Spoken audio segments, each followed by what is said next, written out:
What's up everybody, it's Luke James, not the singer. If you're an indie artist looking for an album review and some promo, you can hit up Luke at redmattersite.com. But what I have for you guys today is my album review for Ghostface Killah's new album, 36 Seasons. After being disappointed with the Wu-Tang's latest group release, A Better Tomorrow, I was really looking forward to reviewing this album because a lot of Ghostface solo projects are the best that the Wu-Tang catalog has to offer.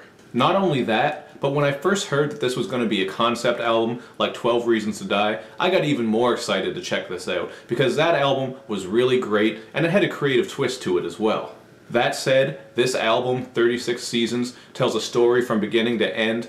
But in this review I'm going to focus on the music. I'm not going to get too heavy into the characters and spoil the plot for you. But in simple terms, this is a tale of homecoming, love, crime, and betrayal. Now every track on this album is produced by the Brooklyn band and production team, The Revelations. And they really show off their skills on the instrumental outro, I Love You for All Seasons. And on the track, A Thin Line Between Love and Hate, where they jam out their own rendition of the Persuaders classic by the same name. Lil Fame from M.O.P., who goes by Fizzy Womack when he produces, and Malik Abdul-Rahman have production credits on this album as well. And I gotta say, the production on this album is pretty diverse. For just a couple of examples, the track Homicide sounds like something from out of the Wu-Tang's early catalog. Love Don't Live Here No More has that smooth Wizard of Poetry sound with some beautiful vocals from Candace Springs on the hook. And Here I Go with AZ and Rel is a very accessible, almost commercial sounding, piano-driven track. All of these various production styles work great, because while the beats differ and change pace, the tight storytelling on this album keeps things pretty cohesive. For some people though, this variance might be a bit much, but that just depends on if you're able to appreciate a wide variety of sounds that can go from a grimy banger to a soulful track to a groovy jam and then back again. As for the features, AZ is all over this album as he plays one of the main characters, and I think it was really great to hear from him because I've always considered him to be an underappreciated MC, and really, all the features on this album are on point. Hip-hop legend Kool G Rap is still spitting fire after all these years, and he's featured a couple of times on here. But he really shines on the opening track, Battlefield, where he, Ghostface, and AZ lay the foundation for the drama that unfolds throughout the album. Throw in some dirty drums, some grimy guitar plucks, and a soulful hook from Trey Williams, and this is a great track to open up the album.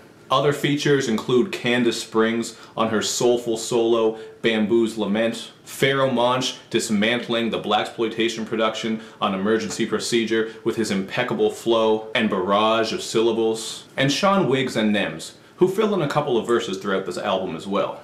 As for Ghostface himself, I thought he was still in top form on this album because he's always been good at telling stories with vivid and yet simple detail. And he continues to do so on this album. On Blood in the Streets, he exacts his revenge by filling in funeral homes and graves. And on Call My Name, he triumphantly walks the streets. But again, I don't want to give away too much of the story, so I can't say much more. Ghostface is still throwing out some humorous quips from time to time too, like on Homicide where he says that he'll wipe his dick on your spaghetti fork, which I think would be really painful. But I'm not going to find out. So if you were disappointed with that new Wu-Tang album like I was, definitely check out 36 Seasons because it is way better. While listening to this album from start to finish is a great experience because you get the whole story, all of these tracks work really good as standalone songs as well. The story isn't quite as raw and deep as 12 Reasons to Die. And honestly, even though I like both albums, at this point in time, I would really like to hear a Ghostface album that doesn't have this type of story or concept. Just some of that old school grimy banging Wu-Tang shit where they're swinging swords and machetes in an alleyway by a barrel fire. That type of shit. Still, it's a really, really damn good album, so I give it a 3.5 out of 5. That's just what I think. You guys let me know what you think in the comment section. As usual, do all that other good YouTube and social media stuff where you share this video, you like it, and especially subscribe to my channel. Help me out there, and I'll see you guys next time.